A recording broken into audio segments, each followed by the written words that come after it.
იმ შემთხვევაში თუ არ დათანხმდება, მოგესალმებათ, რომ რუსეთის ფედერაცია ახლა საკმაოდ დიპლომატიური, ფინანსური თვალსაზრისით საკმაოდ არასაკმაოდ მდგომარეობაში იმყოფება და უბრალოდ ძალიან მარტივად გაგრძელდება მისი დიპლომატიური იზოლაცია, რომელიც რუსეთის პრეზიდენტისათვის კიდევ ერთ რეზულტატმა იქნება, მთელი მსოფლიო დაინახავს, რომ რუსეთი ცელს შეწყვეტას უმარტივესი მოთხოვნა, ამასაც კი არ უჭერს მხარს.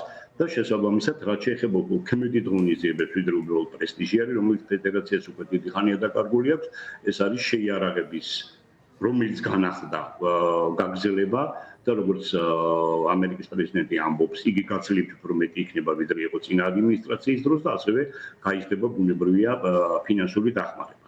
ამავე დროს მოხდება ამერიკელებსა და ევროპელების პოზიციის შემდგომი კონსოლიდაცია, რომელიც კიდევ უფრო გაზრდის დიპლომატიურ და რუსეთისათვის საკმაოდ დათვლად სამხედრო თვალსაზრისით წნებს რუსეთის ფედერაციაზე, რომელსაც გარკვეულწილად გავლენა ექნება ბუნებრივია ფრონტის ხაზზე. ნუ სამშვიდობო შეთანხმებამდე მისვლის პირველი ნაბიჯები აშკარაა რომ ჩანს, თუმცა ალბათ ჯერ კიდევ საკმაოდ გრძელი გზაა ხო გასავლელი მშვიდობის მისაღწევად.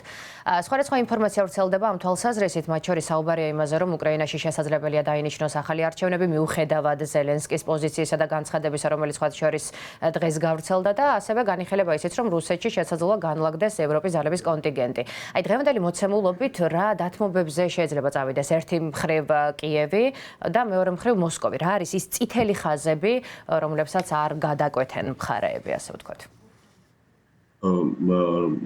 ამ თვალსაზრისით შეიძლება ითქვას, რომ საკმაოდ რთულია შეიძლება ჩვენი საუბრის დღევანდელ ფორმატსაც კი გასცდეს, იმიტომ რომ შეთანხმება უნდა შედგეს ზოგადად საერთო-ევროპული არქიტექტურის შესახებ, რომელიც უკვე პრაქტიკულად რამდენიმე სულწოთა ალბათ ერთი აქცელებულია, მაინც ჩამოშლილია. აქედან გამომდინარე საკითხი დაიწყება, საკითხზე მოლაპარაკებები დაიწყება ზუსტად ამ მიმართულებით.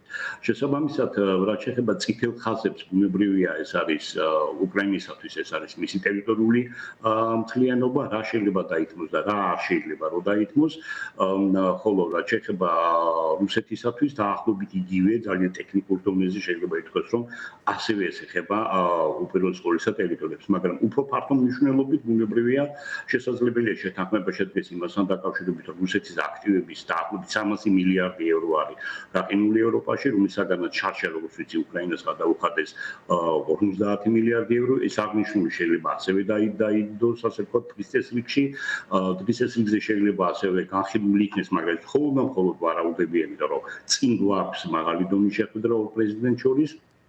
ისეთი საკითხი, როგორიც არის ევროპული კონტინენტების გაშლის შემთხვევაში დაიფარებიან ისიც თუ არა მეხუთე მუხლით.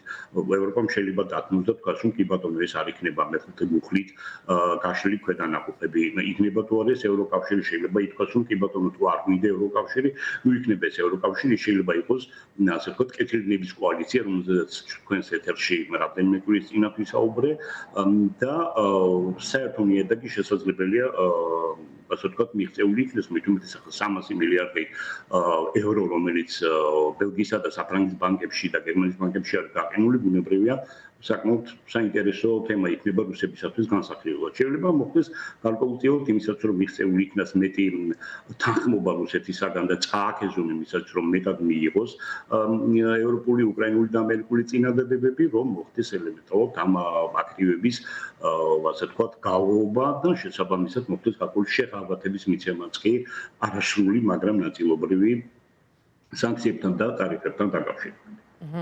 და გადაიარაღე ევროპა კონტინენტი აქტიურად მუშაობს თავდაცვის ახალ არქიტექტურაზე. გუშინ ურსულა ფონ დერ ლაიენმა თქვა, რომ მსოფლიო წესრიგი ირყევა გარკვეულწილად. აი, რამდენად დიდი პოტენციალი აქვს ამაზე რომ ვისაუბროთ ამ თვალსაზრისით ევროპას და ეს არქიტექტურა მოიაზრებს მხოლოდ ევროკავშირს თუ პრინციპში შესაძლებელია რომ უსაფრთხოების ხოლგა გავრცელდეს კონტინენტურ ევროპაზეც. დონალდ ტუსკმა ზოგადად ძალიან კარგად გადმოსცა 2 თუ 3 დღის წინათ ეს სულისკვეთება, რომელიც დღესდღეობით საბედნიეროდ არსებობს ევროპაში, რომ 500 მილიონი ევროპელი, 300 მილიონი ამერიკელი სამუნოს თხოვდეს დახმარებას 180 მილიონი რუსის წინააღმდეგ, რომელიც მესამე წელიწადია 50 მილიონ უკრაინელს ეუბნება და მათი დამარცხება ვერ შეძლო. ეს არის უზარმაზარი პოტენციალი 27 ქვეყნისა, რომელიც ბუნებრივია საკმაოდ წარმატებული პროექტი არის, ეს არის არა მარტო მშვიდობის, არამედ ეკონომიკური კეთილდღეობისა და უსაფრთხოების პროექტი. გაიზარდოს ქვეყნების რაოდენობა, რომელიც სულ ევროკავშირში გაწევრიანება და რაც შეეხება უშუალოდ რო ვისაუბროთ მის კონკრეტულ განზომილებაზე, საკმარისად ევროპის წევრმა ქვეყნებმა გაზარდონ მთლიანი შიდა პროდუქტის 1.5%-ის გადახდა თავდაცვისათვის, რომელიც ევროპას 4 წლის თავზე მისცემს დაახლოებით 650 მილიარდ დამატებით ევროს, ხო? გარდა ამისა, უკვე არის გამოცხადებული 150 მილიარდი დოლარიანი ფონდი შექმნა, რომელიც უკაცრავად ევროზე მაქვს საუბარი ფონდი შექმნა, რომელიც დაეხმარება ევროპულ სახელმწიფოებს, ვისაც არ გააჩნია ის თანამედროვე შესაძლებლობები, რომელიც აუცილებელია ზოგადად კონტინენტის შესაძლებლობების გაზრდისათვის, გამოყენებული იქნება აქედან. ეს არის დაახლოებით 800 მილიარდი ევრო.